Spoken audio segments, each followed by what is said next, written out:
You are sitting in a critical meeting. The room is quiet, and the executive at the head of the table asks you a complex question about the upcoming quarterly projections. Everyone is looking at you, expecting a precise answer, but your mind goes blank. In that high-pressure span of a few seconds, professionals usually default to one of two flawed reactions. They either project false certainty and guess an answer, risking a disastrous mistake, or they shrink back, timidly admitting ignorance in a way that signals incompetence. But psychologists have identified a third, counterintuitive approach.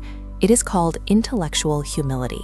Far from making you look weak, deliberately acknowledging the limits of your knowledge is one of the strongest predictors of actual intelligence. When executed correctly, a public expression of what you do not know actually increases your credibility. To master this approach, we are going to build a personalized 4-step communication toolkit. Grab a notepad. You will need it to map out exact phrases and mental models that you can deploy the next time you face a question you cannot answer.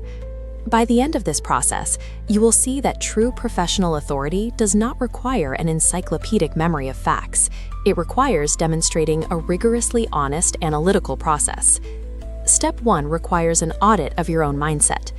Think of an upcoming project review or client presentation. Do you assume you must have a flawless answer for every possible scenario? This pressure to know everything is an illusion, driven by a misunderstanding of how expertise actually works. This chart shows the Dunning-Kruger Effect. It plots confidence against competence. Notice the steep spike at the beginning, where beginners overestimate their skills. A beginner lacks context, but as you learn, that false confidence plummets.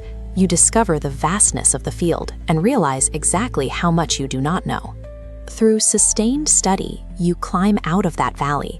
Your confidence recovers and levels off at a plateau. This is calibrated confidence, where you distinguish what you actually know. This diagram outlines a phenomenon in higher education. As expertise deepens, cognitive awareness of complexity rises. This paradoxically lowers performative certainty. The more educated you become, the more cautious you are. Therefore, feeling uncertain is not a symptom of ignorance. It is a measurable hallmark of advancing expertise. Step 2 requires fixing how we verbalize that uncertainty. If you use hesitant, weak language, your audience will misread your nuance as a lack of competence. To prevent this, experts use a specific phrasing structure called forthright humility. This is the 3-part formula. You do not just say, "I don't know." Instead, you state the strong evidence you possess, define the clear boundary of your expertise, and then precisely identify the live uncertainty. Imagine a client asks if a new campaign will double revenue. A bad application sounds like, I'm not totally sure. Maybe it could work, but I can't guarantee anything. Now apply the formula. We have strong evidence from Q3 that this specific ad targeting increases click-through rates by 15%. However, predicting exact revenue impacts falls outside the scope of this initial data model. The live uncertainty is how competitors will adjust their pricing next month. Notice the difference? You projected authority and maintained strict epistemic caution. The listener's focus shifted away from the guarantee and onto your rigorous boundaries. Step 3 prepares you for when you realize you made an error. Professionals often fear that admitting a mistake is equivalent to confessing incompetence. This chart shows the empirical counter-evidence. Studies on professors revealed that those who publicly engaged in wrongness admission received higher ratings for communion and competence than those who refused.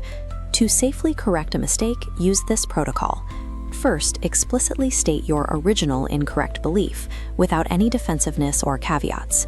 The second step is introducing the specific new data or evidence that prompted your reevaluation. You show the math behind your changing perspective.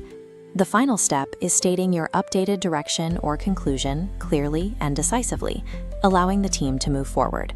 Yesterday, I stated that our server costs would remain flat. This morning, I reviewed the new pricing tiers. Based on that data, our costs will increase by 4%. By forgoing self-oriented reputational concerns, you send a high-status signal. You prove to your peers that your loyalty is to accuracy over ego. Finally, step 4 addresses the social stigma of changing your mind. Your peers might view you as inconsistent, or politicians might call you a flip-flopper.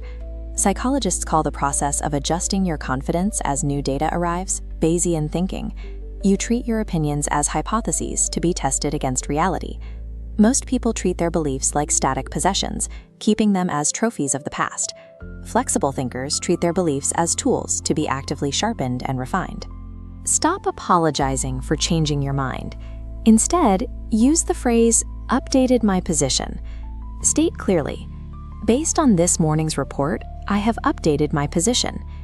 This mental agility allows you to process new inputs and navigate a complex world much faster than someone fighting yesterday's battles with yesterday's strategies. The person who treats being wrong as the first step toward being right adapts faster.